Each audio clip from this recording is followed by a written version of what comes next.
Okay.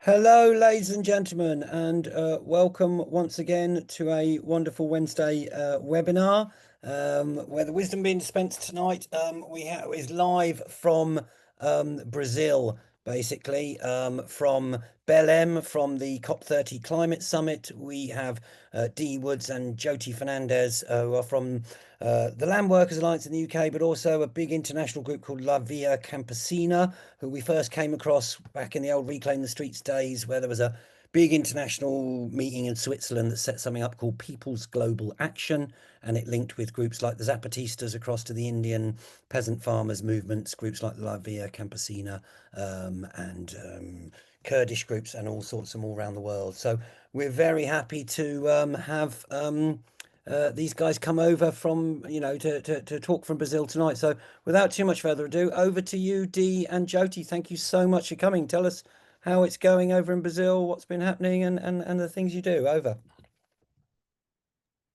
Thank you, Phoenix. I think it's been like a really intense period because we came here not just for COP30, but also for the People's Summit. And that was 70,000 people from around the world, different social movements, indigenous peoples. As you can imagine, a bit messy, but also very amazing and inspiring. And for Jyoti and myself, we've been moving between the two spaces. But I think I'll hand over to Jyoti because Jyoti also did the Flotilla for Change and sailed to COP. Respect. Yeah, I'm here with the Flotilla for Change crew, actually. They just mentioned you in the webinar. Yeah, they're all here. They're all here cheering me on.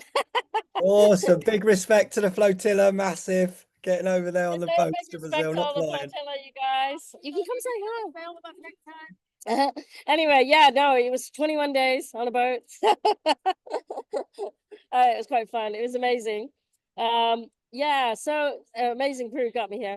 Yeah, I mean, it's incredible here. So because I work in the UK with the Land Workers Alliance, we're a part of Via Campesina. And so when we come to these negotiations, can you hear me okay? Yep, loud and clear. Yep. Okay, great. We participate with the farmers constituency because there's the parties to the negotiation, which are the governments that interject and they try and, be a part of the agreements that are made. But then there's observer constituencies, which represent a substantial portions of humanity that have a significant stake in the climate crisis. Everybody does. But they're ones where there's like specific actions that can really move us towards what we need to be doing, where there's input from civil society that needs to come in.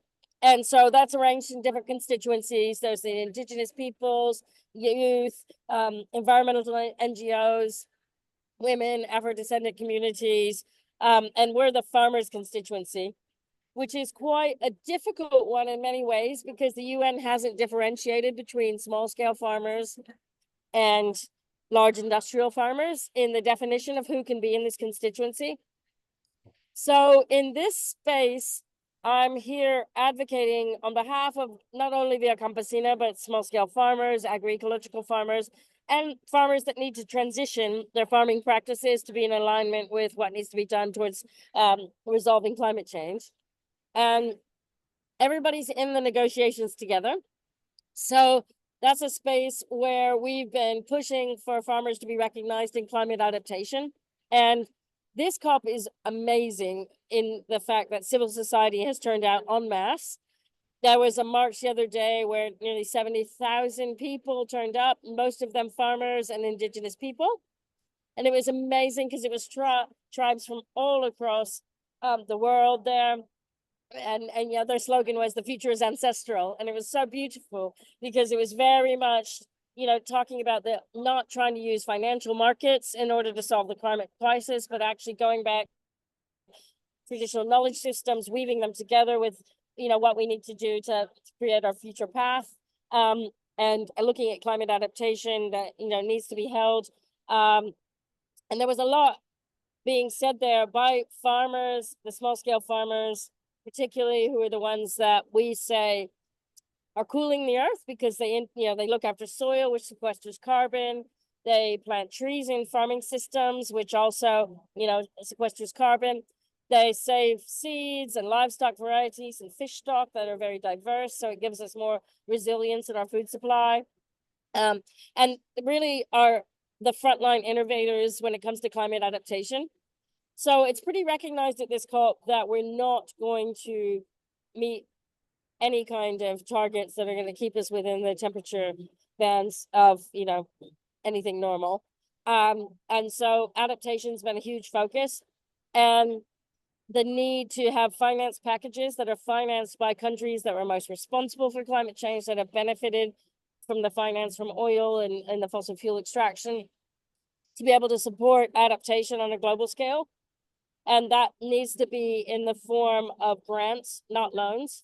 And so there's been a lot of negotiation and haggling about what this looks like, where, you know, often governments are trying to revert to financial packages. It might be carbon markets, it might be private sector partnerships. You know, a lot of the things they're proposing are going to be implemented through the World Bank. And that's incredibly problematic because it actually needs to be given to be done for the work that needs to be done towards adaptation. And when it comes to food security, it's incredibly important. You know, global food supply is at risk. That's something that will affect everyone. If we don't adapt our food systems, we're going to have, you know, hunger on a mass scale, you know, civil conflicts on a mass scale. So, you know, it's kind of highlighting that importance. It's not about asking, you know, begging farmers saying we need this money because, you know, we just need our livelihood. It's also saying, you know, this is actually about providing food security for the planet and cooling down the planet, bringing back the biodiversity that we need. And so there's a lot of wrangling around that. And it's come to a head with a couple things. There's this Tropical Forest Forever initiative. It's a financial initiative that the UK has not signed up for. And it's a bad initiative. Okay, it sounds like it could be great. And it's really been piggybacked on the back of the fact that there's more Indigenous participation than there's ever been. And a real highlighting of the fact that, you know, forest protection is incredibly important in the role of Indigenous people. But what's not good about the scheme is that it's based on refinancing global South debt. So it's countries contributing to a financial investment scheme where that money is then invested in the global marketplace, invested in rebuying global South debt. And if there's profits of it, that money, 20% of it will be given to Indigenous peoples. So a lot of it's very divisive in that way, because some of the Indigenous groups, because they've had nothing for so long, are saying, well, we're being recognized as our role as global stewards, etc. But what we're pulling back and saying is, no, it actually should be given to Indigenous people to do this work, to recognize their role in healing the planet, and as reparations because of everything that's happened to them, that's decimated their territories and lives and cultures. And it should not be a financial mechanism that's giving this, and particularly one that refinances global South debt, because global South debt needs to be canceled. So it's actually great that the UK is not signing this, but we need to push that something gets done that's not done through financial markets. And so that's the TFFF, and it gives a good example of the kind of, on every level, the kind of battle that is going on here, you know, where we spot these schemes that can often piggyback on all the work of civil society to mobilize on ideas and make sure that that doesn't get financialized. But there is one thing that's coming up that we need the UK to support, which is called the BAM. It's the BELÉM Declaration, and I put a link to it at the top, an open letter to UK government, which needs to be signed within the next day or two, because the negotiations will hopefully finish in the next 2 or 3 days. And the UK is the blocking this agreement, and it's highlighting just transition. And so a just transition is a huge concept that's come up with this, that we need to transition as a planet. There's no doubt we need to do it, but we need to make sure that it's a transition that's filled with justice, so that there's money given to countries to be able to maintain their social services, maintain employment, maintain a basic standard of dignity of living, while there's a transition to a fossil fuel-free future. And that might be for farmers, like farmers that are on the industrial model, if they need to change and stop using soya in their animal feeds because soya destroys the rainforest. How do we help farmers in that transition? How do we shut down factory farms without the jobs and the employment being lost? So how do we recreate employment that's actually based on nurturing and working with the earth? And actually, there's more employment opportunity there, you know, within the green sector, within a type of economy that's really based on sustainability. But how does that get implemented in a way that we don't lose people's livelihoods and people don't suffer? So there's a commitment being made on that. And that's, yeah, because of the work of civil society, that just transition has moved so high up government's agendas. But we need to make sure that the UK doesn't block that going into the legal Paris Agreement. So I'll leave it there and let Dee talk for a bit about the People's Summit and the things. But yeah, it's been a really busy time for me here. I've been in and out of negotiations, speaking and spending a lot more time on the inside where it's actually quite boring, while there's lots of people mobilized. It's important to also have this bridge where we're bringing energy and society in negotiations. Yeah. All right, Jyoti, you're frozen a sec, but that's brilliant. What a summary. Very powerful. Thank you very much for that. Thank you very much for that. That is a very amazing, powerful summary. There's a lot to learn from there. We'll try and network the things you said. Please put any links in as well. Dee's here. Thank you so much for that, Jyoti. That was very powerful. Over to Dee. If Yeah. yeah, And there I'm you go. open to questions afterwards. After Dee speaks, so I'm happy for questions. Mhm. But I have a meeting Yeah. at this time. Yeah, it's like a closed high-level forum, so I'm gonna run. Yeah. When's your meeting, Jyoti? When's your meeting? What time? It's 5 o'clock this time here, whatever that is. So in 40 minutes. So 40 minutes. Oh, you in got 40 40. That's good. Okay, Dee. yeah. So I'll stay off camera because it really is pouring here and the Wi-Fi isn't so good. So I spoke briefly before about the People's Summit. One of the things that came out of that is a declaration which was handed to the COP president and highlighting once again things like the BELÉM action mechanism ban, but also justice for various groups who have been excluded. And it is literally a different roadmap, a roadmap that centers the most impacted, a roadmap with real solutions that could be scaled up and scaled across. And I think for civil society, social movements, NGOs, we are hoping that some of these things will be incorporated, maybe not fully in anything in this realm, but we begin laying the groundwork. And I think one of the things we need to understand is that the work happening here at COP is also happening in other UN spaces. So most of my work is at the Committee on World Food Security, specifically looking at the right to food and the factors that impact that. So everything from protracted crises and looking at the issues of conflict or what's happening in Haiti or emergencies such as with the recent hurricanes and cyclones in different regions. But we've also looked at COP and climate change and had a high-level event with ministers, with the UNFCCC, with the Committee on World Food Security. So there's a lot of convergence and coordination of sort of civil society action that we're bringing together now. So we're also in the gender space at UN Women.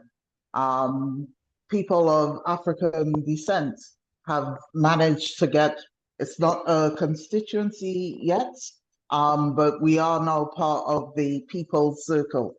And hopefully that will start or sow the seeds for a constituency for people of African descent and Afro descendants. But this is the first time also in the CBD that Afro descendants and people of African descent have a space to raise our global issues. So, I don't know if Jyoti, because I was hoping Melody would join. So one thing land workers in particular, Jyoti has been doing is supporting farmers in Ogoniland, Nigeria. And we all know about Shell and the impact on the community there. So we managed to be able to bring one farmer with us. And we were hoping she would have been able to join us to share a bit of her story and what it means to be at COP. But I don't know, maybe Jyoti could say a bit more about the work she's been doing and why reparations and not just climate finance is important. Very good, Dee. Jyoti, can you hear? Yeah. I was just looking for the links to the TFFF analysis, just if anybody was interested. Yeah. So, yeah, like that TFFF is a good case in point, but there's several work streams within the whole climate negotiations where reparations framework can actually be implemented. And it's important that we get to know these things and normalize that countries can invest in them. So there's the adaptation work stream, which is one where governments are supposed to be in their nationally determined contributions, making a commitment towards adaptation finance. And in what's being negotiated in the next few days, there's a paragraph where, you know, there's like a choice of three. You know, each evening they send out what's going on there, and within the different constituencies, we get a chance to see what the main proposals are going forward. There's one of the options where they might try and set a global goal with targets of tripling adaptation finance. And we've been consistently putting in there that it needs to be as grants, not loans. So, and that the World Bank should not be administering adaptation finance. So it needs to be completely delinked from the World Bank. And in a weird way, the US pulling out of the negotiations so much has helped us to stop them forcing the hand of governments to have the World Bank implementing, because it was the US that was forcing that. So it's, you know, sometimes there's these little complexities going on. We want the US to be in these binding targets, but then also on another hand, they also force lots of things to happen, which are actually incredibly problematic. And within adaptation finance, like there needs to be dedicated work streams on certain things. So like on agriculture, might be on jobs. It might be, you know, within the fuel sector, you know, all the people that are working on factory lines or mining resources still need jobs, but how do we get them jobs that are better? And so that's part of adaptation. And there's the countries that are the most impacted as well. And so there's another package called loss and damages. And loss and damages has had less profile at this COP. They've somehow bumped up more attention to adaptation finance than loss and damages. But I think loss and damages was a really significant win by civil society. People starting to talk about it, people pushing for it, people putting out social media around it, everything. And we don't want that to get lost. We still need to keep encouraging our governments to give to loss and damages, because loss and damages is based much more on that reparations framework. You know, the countries that are suffering damages, who are not responsible for the climate crisis, or at least the bulk of the climate crisis, or have, you know, have had their economic development founded on extraction of oil, or through a rapid industrialization where people own more cars, people fly more. They need to be paying in reparations towards that damage that they've caused. And that can't be conditional on anything. It shouldn't be anything that they have to pay back. It shouldn't be locked into a very capitalist model, because if it's locked into a capitalist model, that means we're continuing the system that has actually caused the destruction. The root of the destruction comes from the capitalist model, where it's based on extractivism. And if you don't shift that towards a framework where, you know, we have some sort of payback for the damage that's been done to people's land and territories, then, you know, somehow we're just perpetuating the models that's going to continue the destruction. And you don't get a chance for another knowledge system to actually take us forward to where we go in the future. And there's so many other ways you can look at the world. You know, you can have whole economies that are incredibly vibrant. I mean, I've been shopping like anything since I've been here. Believe me, I'm not. You know, there's the most beautiful artisan crafts. There's beautiful handmade food. There's a movement here called Movimiento Sem Terra, which is the landless people's movement. And they turned out an absolute, and just behind me, you can see this amazing market. They're selling all their food products that are produced by small producers, by you know, indigenous people's cooperatives, by you know, people who live on the Cerrado, the agro harvesters, you know, people who do the wild harvesting. And it, you know, they've really managed to set up cooperatives that centralize that production into production chains that lie outside of a capitalist model. So it really shows you can have economic activity, but it doesn't need to be extractivist. It can be sustainable. It can keep, you know, it can be held by people who know how to keep replenishing and nourishing and growing biodiversity at the same time as producing the needs we need, the goods we have as humanity.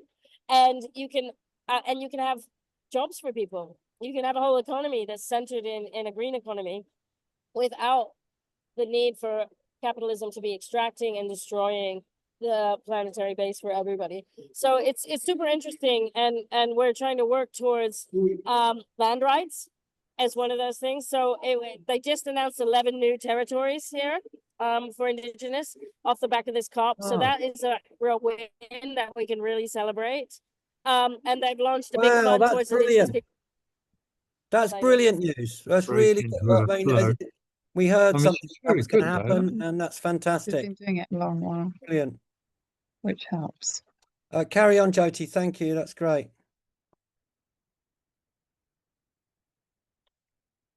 Oh, I think, yeah, I don't know what other questions you have more specifically, but I would definitely encourage you to try and contact the UK government within the next couple of days, pushing them to sign this BEM declaration, because you know, it sounds like a very small thing just to have just transition embedded in this framework. But if you do get just transition in there, it means that it might take a long time for us to get something that we can really implement.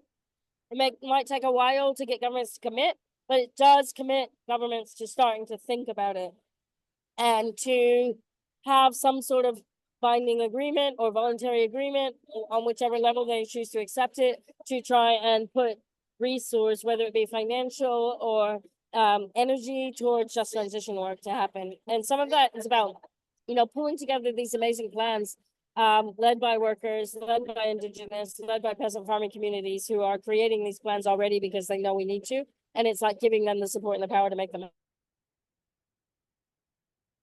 Brilliant. Brilliant, Jyoti. That's such a good summary of, you know, there's so much there. And I don't know how many people here have been to the international summits. I've been to a few, to Paris, to Copenhagen, to Bonn, and back in the old days, went to Prague, the IMF World Bank meetings. But at these big summits, there's 3 different levels to it, folks. There's the big international leaders meeting.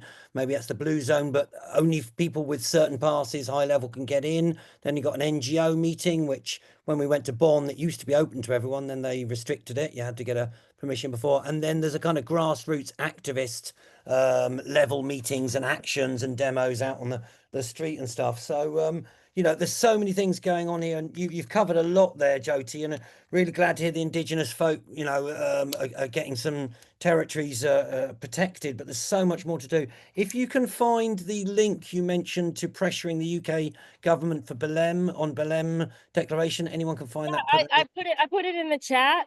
Wicked. And I'm gonna just search around and find the one about the T. Oh, you don't need to act on that because UK is already not contributing D to it, and but that- it's why. Okay, D, then we'll take some questions. There's a couple in the chat already, Yeah. or stick their hands up in the down the bottom. D. Yeah. So, and I think this will answer someone's questions about solidarity economy. So, what we're trying to model is a different type of trade, a different type of economy that, you know, is based on reciprocity. And it took at least 20 years for that social movement to get solidarity economy into major UN declarations.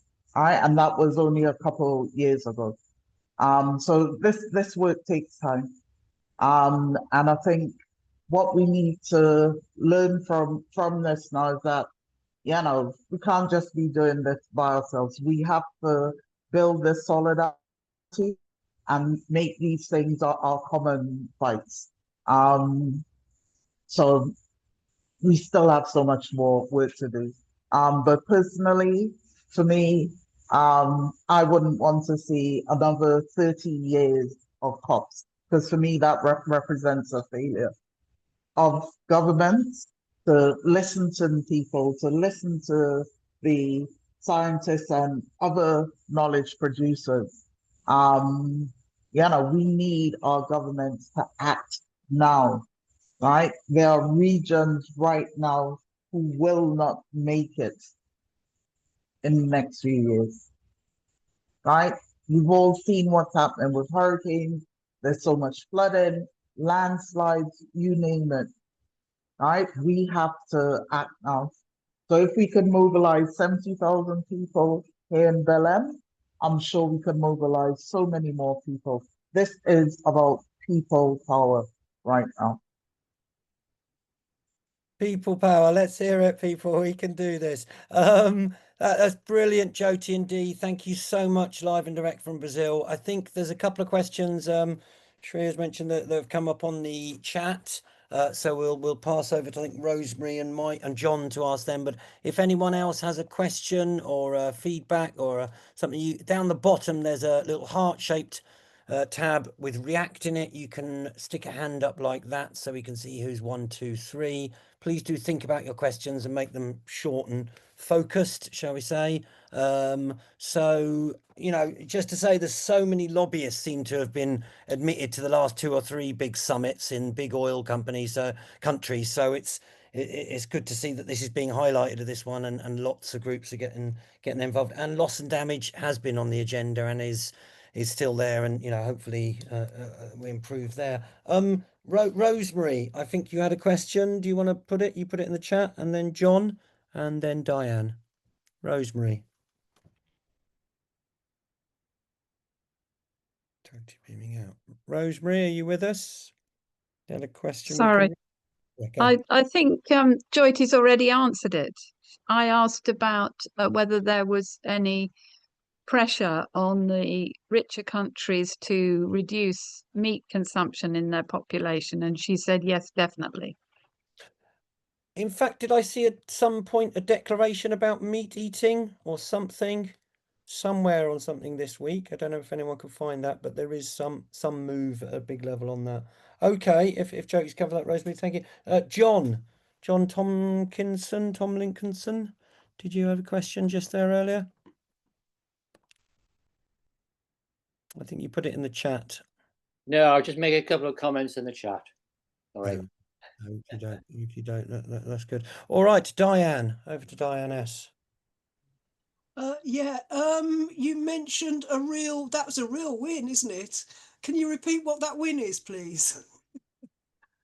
I just want to make a note of it in the chat so I can read it later. Was that to me or Jyoti and them? Do you mean about Whoever can remember. declaration? I read somewhere there is a declaration about reducing meat use that's come out of Brazil. Does anyone else know about that? Jyoti? Don't, I don't know about that, but the win is about the 11 new areas for Indigenous peoples, and this will link into the International Agrarian Reform Conference next year that the Colombian and Brazilian government are co-hosting, which is to drive for land rights for people and local communities. Yeah. So I'm So writing this it is, down as you speak. So driving land rights in Colombia yeah, and somewhere else. globally, but the Colombian government and Brazilian government are leading the way on this in terms of the land reform and land rights work Wonderful. that Thank you. they're doing. Yeah, got it. I think. Thank you.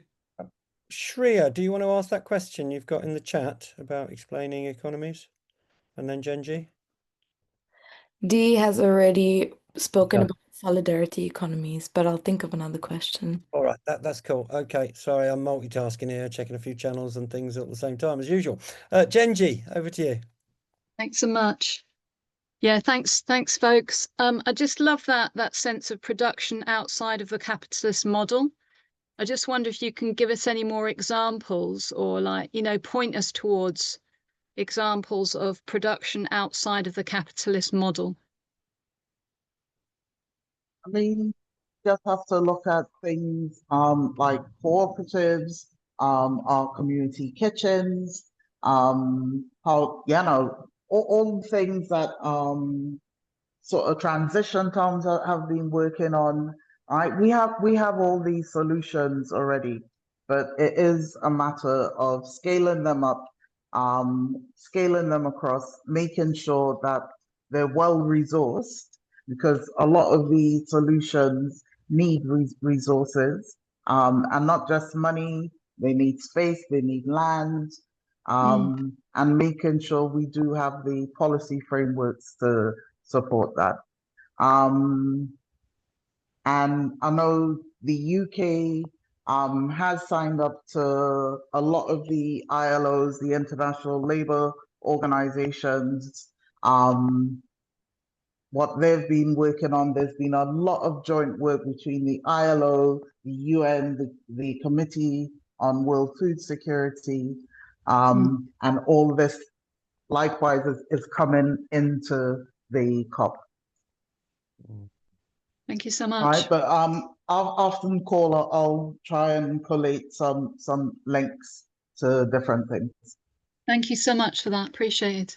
But I think Gavin's got a question there, and there is a lot to be said about demystifying these massive, great big summits processes and how they work, because most people on the street don't know how these massive summits work. And even people who go to the summits, there's a whole mechanisms behind the scenes about how decisions really get made. And the fact that somebody put in 1,600 fossil fuel lobbyists are getting in, we know what's being pushed behind the scenes. Gavin, do you want to check that question?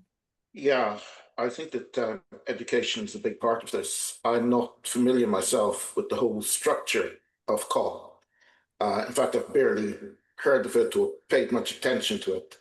And I'd like to know if there is an essential information pack about COP and the groups that are working to put people's agenda on COP, so that those of us who are not familiar with that structure can put it on our local community agendas and be of some use to those who are on the front line. Yeah. Okay.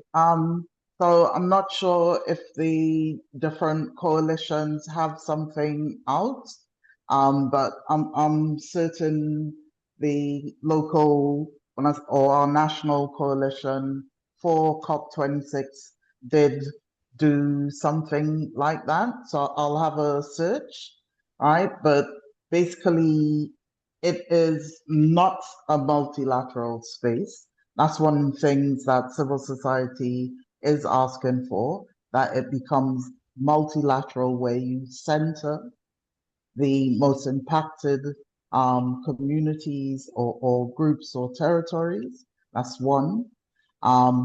Two, that we are part of the decision making. So the only legitimate multilateral space in the entire UN system is the Committee on World Food Security. That's the only legitimate, as in a legal document, where communities, civil society, social movements can participate in negotiations.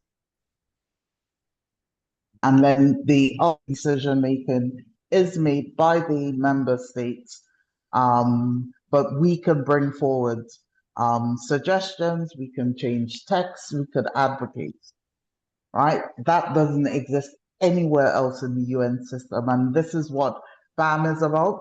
This is, we want to change the mechanism about how COP works. Right now, a lot of that decision making is behind closed doors.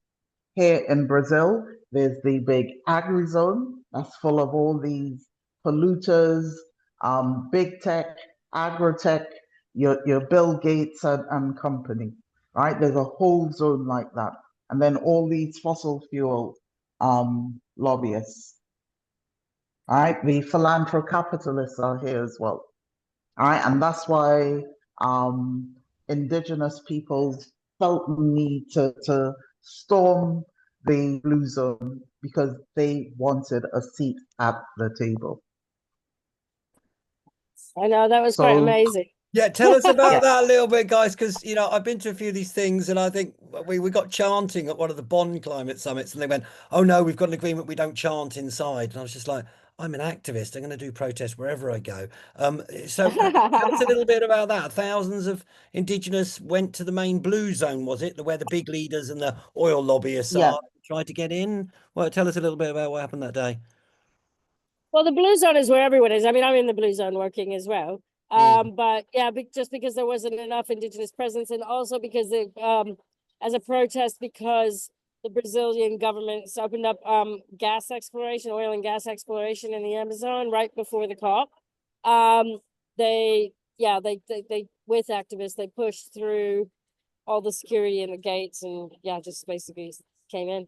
Stormed it. It just, like as kind of a statement. Yeah, and it worked. It's great. It's great. So one of the things was there wasn't enough Indigenous people represented, and yet you've got, whatever somebody said earlier, 1,600 fossil fuel lobbyists. What do the Indigenous people think about the demarcation of land? There's 12 areas. Is that's a good thing that they're happy that that's really happened? good. Yeah. Because what's that mean, that they can't go in and exploit or drill in those? Well, it just means that it's demarcated territory, which it needs to be enforced for them to keep out, the things that they need to keep out. But almost every territory is, it's being encroached upon by big soya plantations, big beef farms. Mining is a huge issue. Gold is just a disaster. There's gold mines in most territories. Illegal fishing and illegal logging. So that's the main things that, there's people that come into the territories trying to get those resources. And Indigenous communities are often under great threat to their lives. Many, many, many lives are lost of the defenders and the warriors who are trying to stop people coming into their territories. And even if that's through legal protection as well, these companies, they hire people to to kill people, basically, to disappear people. And I think that's a very regular story we're hearing from most Indigenous leaders, how common this is. They also need in the UN, to have real investigation and crackdown on the loss of Indigenous lives. But if it's a demarcated territory, it's not, those people are not supposed to come in. So it needs enforcing. but at least it means that that land is owned by the Indigenous and they have the rights to that territory. That's really key. So, G? yeah. So part of that work is to ensure that these regions have land titles, because for most Indigenous territories, they don't have land titles. And that's work that both the Brazilian and Colombian government have been doing. But there's also an important part of that is that it's collective land title, so that they yeah. would recognize collective land ownership, because they don't Ah. want it into individual plot title. Yeah. So that actually there's more collective management of the territory, rather than being sold off when people Individual are ownership. sure, or Well, that leads to a key point. It's something, you know, that we sit within these systems that have been created 200-300 years ago. And when we went to the Tara protest in Ireland, we learned that there was something called Brehon law, and it disappeared around the 1600s when these earls left Ireland. But that used to have in Ireland collective or clan or group ownership of land.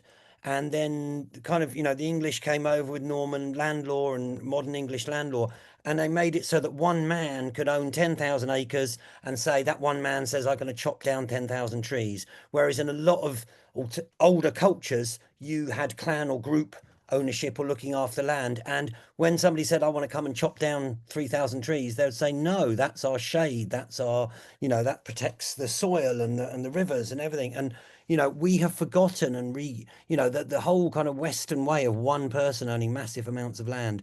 We need to look at these systems and actually look at more collective ways of looking after land, shall we say. And I mean, we had it with the Charter of the Forest here in the UK, and I think it would be good for us to really revive that work in terms of driving land rights in the UK. Yeah. Absolutely. We need to push for more land rights in the UK. We've got the worst land distribution, 5% of the population owning 75% of the land, and it's one of the roots of a lot of problems. So just to bung out good facilitation skills, anybody who hasn't spoken already, particularly any sisters or any quieter voices, which quite often have the deepest wisdom, anybody who wants to make a comment or a question or anything there, ask these guys. Is there anything that's come up for you? Yeah, What can we do? Over. I have a question or more. Thank you so much for your time, Jyoti and Dee, and I really appreciate the work that you do. It's phenomenal. Just a simple one. Finish the sentence. So COP is ... What is it to you?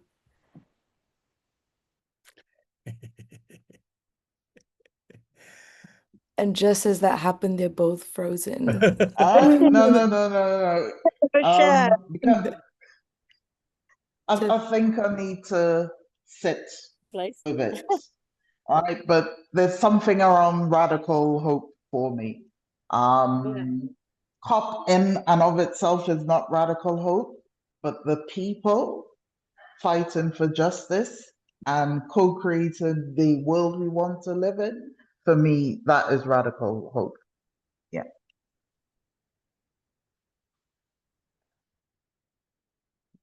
Yeah, I mean, I just, you know, like whatever happens in the documents, I think it's really, really important to keep pushing a civil society. And what's the most exciting part about being here is so many people care. You know, it's huge that so many people care, and people are coming up with, you know, millions and millions and millions upon millions of solutions in whatever territory they live in, whatever community they live in.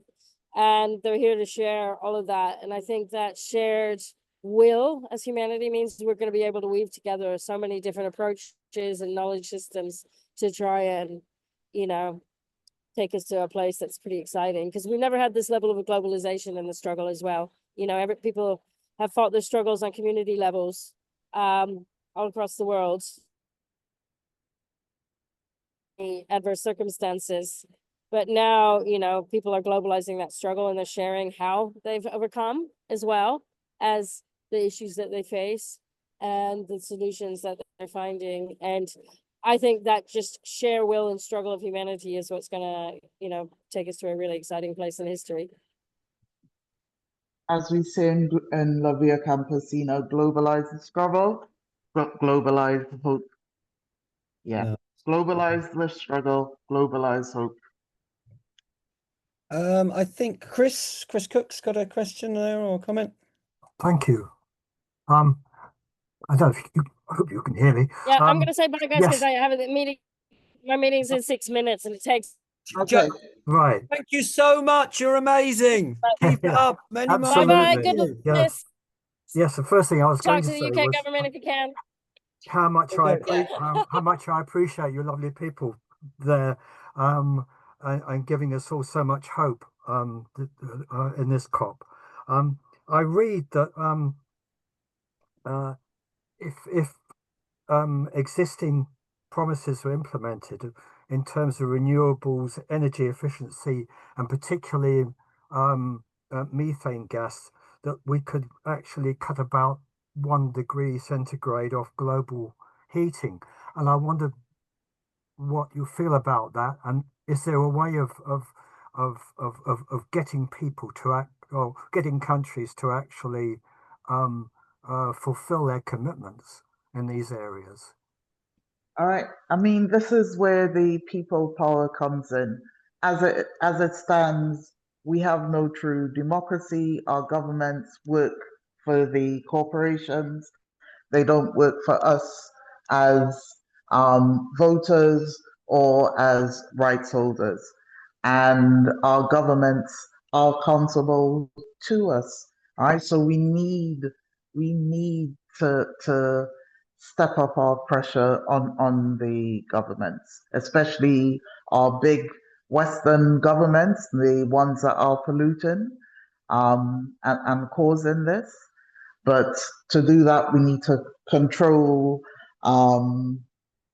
these corporations who have way too much power within our food system, within energy, within so many different spheres of life. We have to control the corporations. Yeah. Yeah, thank you.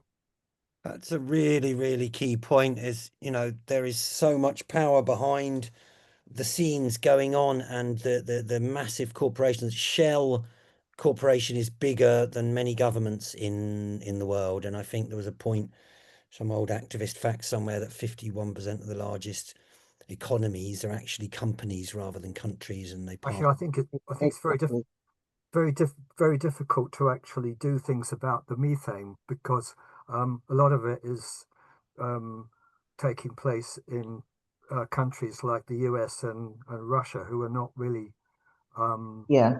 contributing. And China. Yeah. All right, and they're not participating.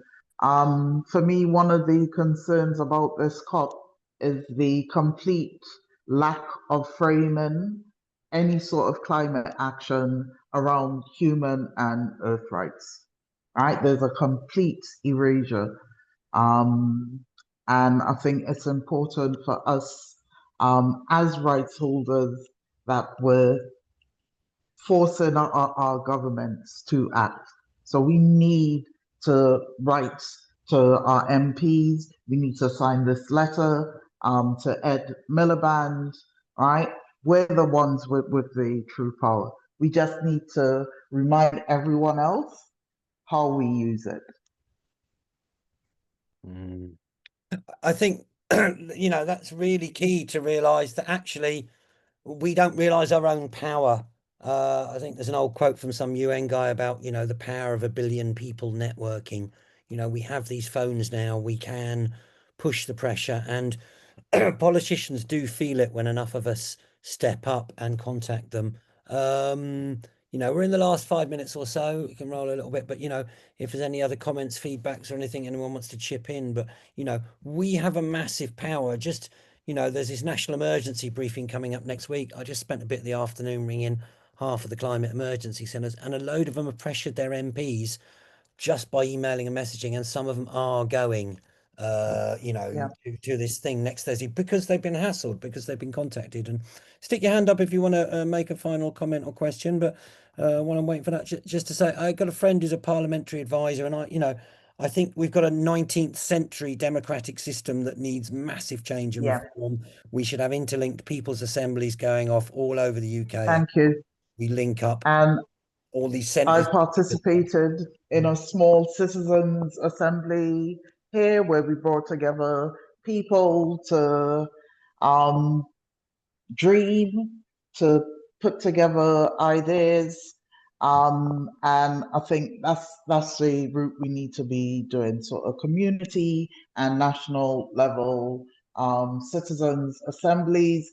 And there was a young woman who participated who does young people's tribunal, so uses the citizens assembly format to bring together young people around climate justice. And then they're putting this into policy speak and policy demands, and it is going to travel around the world. So they just finished their first one in East Africa. So Do you know which web link. organization is doing the Young People's Assembly? I'll post it in the group chat after. Yeah, I'll pull it up. Okay. All right, folks, we're coming towards the tail end of the time there. I found one on people's tribunals going on in Brazil, but Phoenix, go on. I've had my hand up. Yeah, it's Andrew here. Go I've been involved deeply in drug policy reform, and there's now a coalition of activists. I know Phoenix knows about this, of drug policy reformers and climate activists growing, that's largely coming out of Latin America. But you know, you can't really stop the desecration of the land if you don't actually stop the annihilation and what's it called, herbicidal mania of the Americans on the plants, including coca, cannabis and opium. So anyway, just want you to know that that's happening, that we've got representatives down there in BELÉM this week, and so on and so on, and lots of love. Thank you so much for being here. Well, in fact, I'm very glad that you've actually mentioned that, because guess what, folks? Next week, I hope we've got lined up our old friend Clemmy, who came and did a webinar a year ago. And our second, special report from someone just back from Brazil. She'll be back then, from Clemmy James. There you go. She produced a report all about how cocoa, like chocolate cocoa, and also cocaine, actually driving the destruction of the rainforest, because it's not the government in the capital of Brazil who actually determines what goes on at the front of the destruction of the rainforest. It's actually the cocaine barons, the cattle barons, and the people who are chopping down the rainforest to grow cattle and cocaine. And unless you decriminalize these things and change some of these things, then they're going to continue to destroy the rainforest at a rate. So next Wednesday, 7 o'clock, same time, same place, same Zoom link, we have Clemmy James coming on. Her last webinar she did with a guy who was Wood. He was an ex-undercover policeman, and he basically came on and said the war on drugs has failed. We're wasting our time. I can tell you that as an undercover policeman for 25 years. It's an ex-undercover policeman, and it's complete waste of time. We need to really start dealing with the critical situation we have. We're reaching all of the tipping points. We have the solutions, you know, from hemp to renewable energy to sharing to stopping consuming. So tune in next week, folks. Big up Andrew and the Occupy Massive. And just on that last thought, we managed to have 2,000 assemblies going all across the world in 2012, folks. We should be able to link up 6,000 people's assemblies. Yeah, that was the peak, what Danny told me. Wow, 2,000. Thank First you. day was 900, over 900 cities had direct democracy. Thank you. All right, guys. Dee, thank you so much for coming. Over to Dee for parting comment, last comment, and then we'll stop the recording. Over to you, Dee. Thank you so much for coming. Final comment. So as we go into our last 2 days, you know, the negotiations are happening very late. Jyoti and I are hoping to have some bilaterals with some of the governments from the global north in terms around loss and damage and reparations, but also finance for adaptation and mitigation. Yeah.